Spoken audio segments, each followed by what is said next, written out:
Assalamualaikum warahmatullahi wabarakatuh. Selamat pagi dan salam sejahtera untuk kita semua. Bagaimana keadaannya hari ini? Semoga selalu sehat dan luar biasa, serta berada dalam lindungan Tuhan. Pada kesempatan kali ini, pembelajaran kita sedikit agak berbeda karena seperti kita ketahui masih meluasnya virus pandemi COVID-19. Jadi kita harus tetap berada di rumah dan belajar dari rumah. Semoga dengan pembelajaran seperti ini tidak menyurutkan semangat kita untuk tetap mencari ilmu. Selanjutnya, seperti biasa sebelum memulai pembelajaran, alangkah lebih baiknya kita berdoa terlebih dahulu agar apa yang kita dapatkan hari ini, segala ilmu dan pembelajaran yang kita terima dapat menjadi berkah dan bermanfaat bagi kita khususnya dan masyarakat secara umum. Berdoa, saya persilahkan.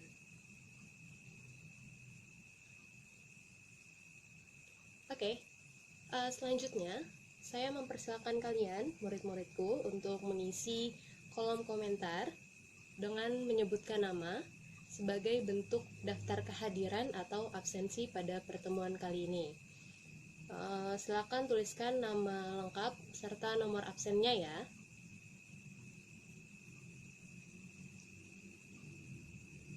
Berdoa sudah, absen juga sudah. Jadi sekarang sebenarnya Ibu punya sedikit pertanyaan untuk kalian, yang mengingat kalian ini sudah masuk kelas 11, artinya 1 tahun lagi menuju kelulusan. Apa yang akan Ibu tanyakan? Jadi Ibu ingin menanyakan apakah kalian dari sekarang sudah membangun atau membuat planning atau rencana setelah lulus nanti. Setelah lulus ingin jadi mahasiswa kah, melanjutkan kuliah, atau langsung bekerja? Kalau mau kuliah, apakah sudah dipikirkan ingin kuliah di mana, ingin ambil jurusan apa saja yang perlu dipersiapkan? Dan begitu juga dengan yang ingin langsung bekerja. Ingin bekerja di perusahaan mana, atau ingin memiliki jabatan apa? Kemudian kualifikasi apa aja sih yang dibutuhkan dalam mencari pekerjaan? Ya, pada kesempatan kali ini sebenarnya Ibu nggak mau ngebahas tentang gimana nanti kita sebagai mahasiswa, gimana nanti universitas yang bagus tuh universitas mana, enggak. Jadi Ibu lebih menekankan kepada yang ingin bekerja nih. Kita kali ini akan membahas tentang ketenaga kerjaan. Sebelumnya ada yang tahu nggak sih apa itu tenaga kerja atau ketenaga kerjaan? Kalau tahu bisa tulis di kolom komentar, nanti Ibu bacakan. Sip.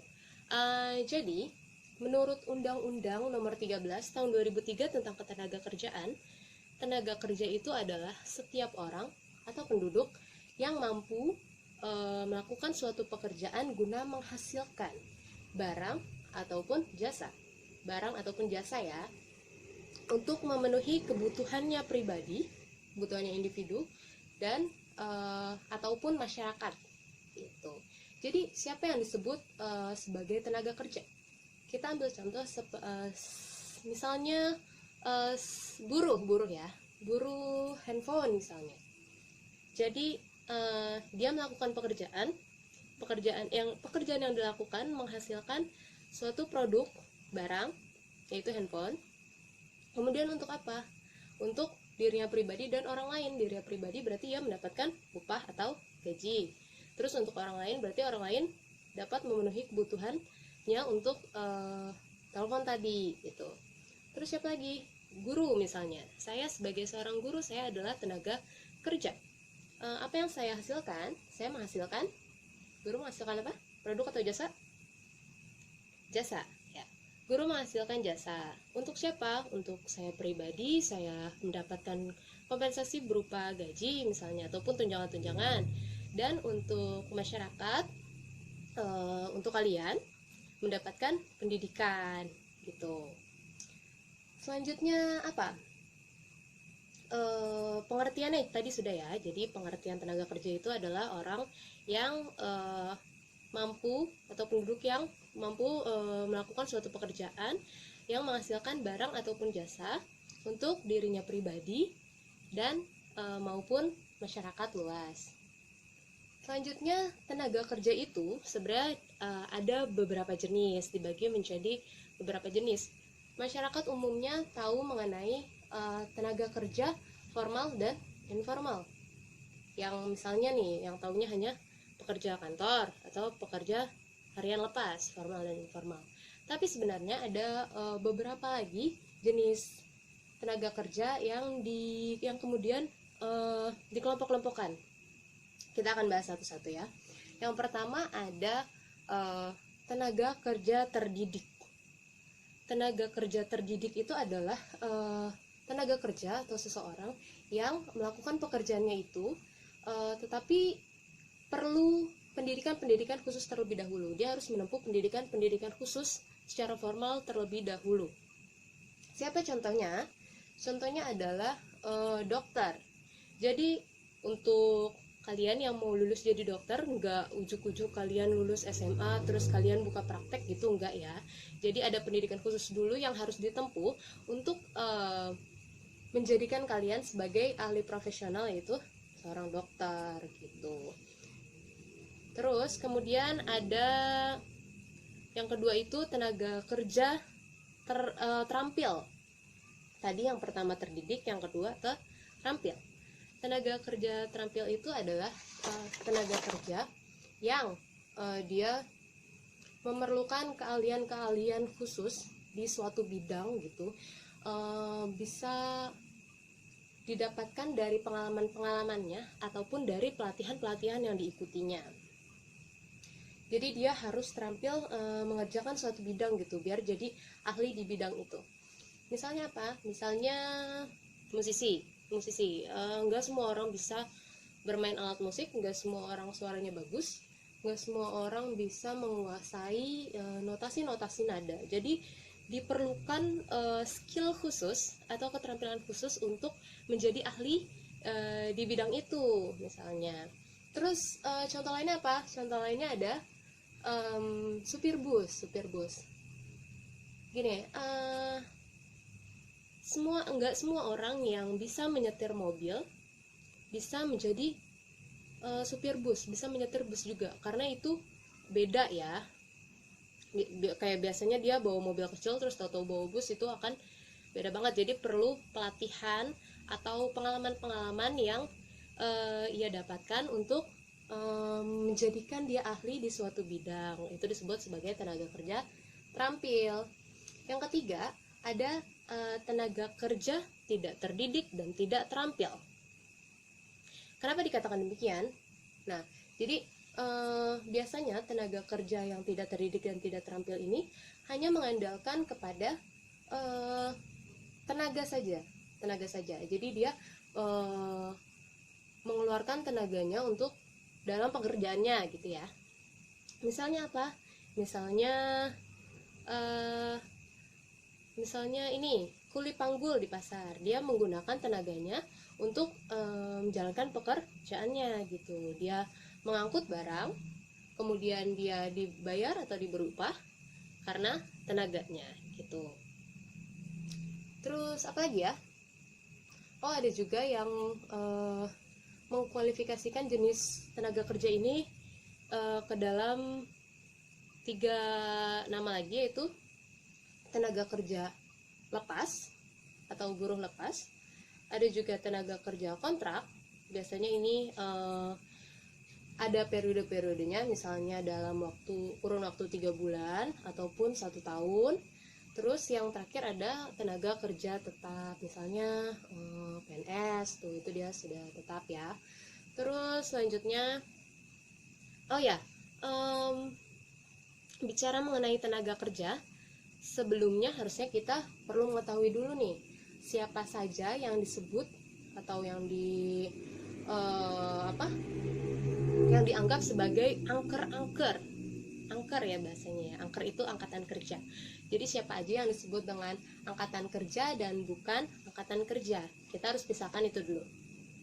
Oke, jadi angkatan kerja itu angkatan kerja itu adalah penduduk atau seseorang yang sedang melakukan sebuah pekerjaan, atau dia punya pekerjaan gitu, ataupun sedang mencari pekerjaan.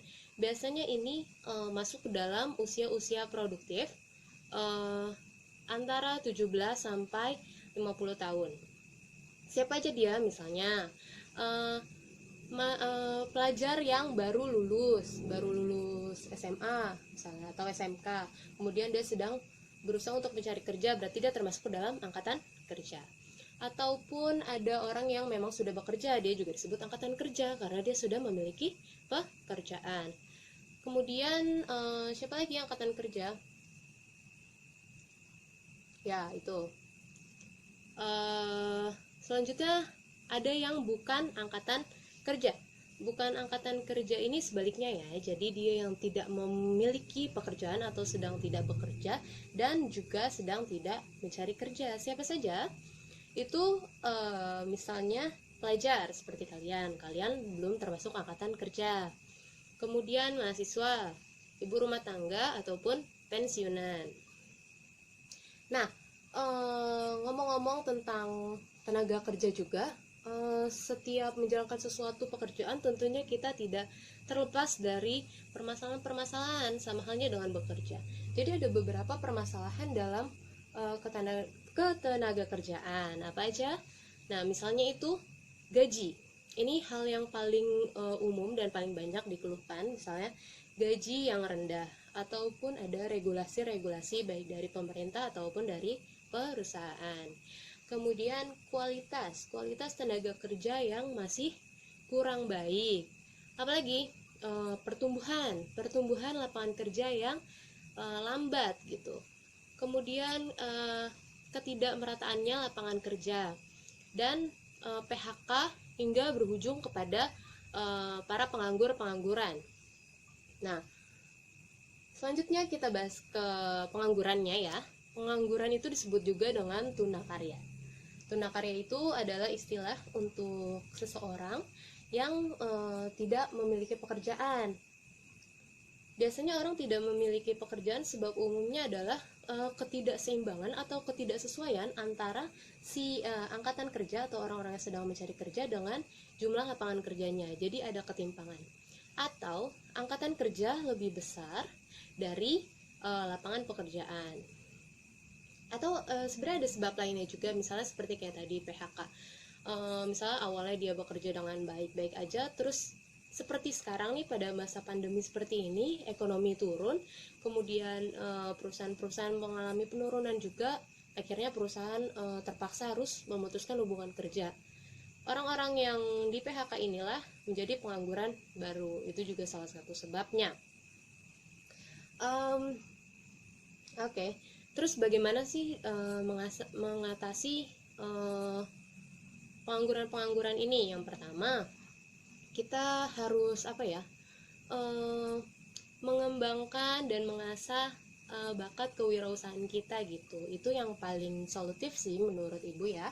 Karena seperti tadi, apabila tiba-tiba kita diputuskan suatu hubungan kerja dari suatu perusahaan, kita seenggaknya kita punya tabungan dan bisa membangun usaha sendiri seperti itu. Oke, sampai sini mungkin ada yang ingin bertanya. Kalau mau bertanya silakan tuliskan pertanyaannya di kolom komentar dan akan Ibu jawab. Jika tidak ada yang bertanya, Ibu anggap sudah jelas ya. Kemudian Ibu akan memberikan 5 buah soal sebagai penugasan kalian. Kerjakan di rumah dan Ibu tunggu hasilnya sampai jam 3 sore sesuai dengan berakhirnya pembelajaran. Jawaban bisa dikirim langsung ke e-learning yang telah Ibu berikan ya. Ibu rasa sekian, Ibu cukupkan sampai sini. Kurangnya mohon maaf. Wabillahi taufik wal hidayah. Wassalamualaikum warahmatullahi wabarakatuh. Tetap di rumah, tetap jaga kesehatan di rumah aja.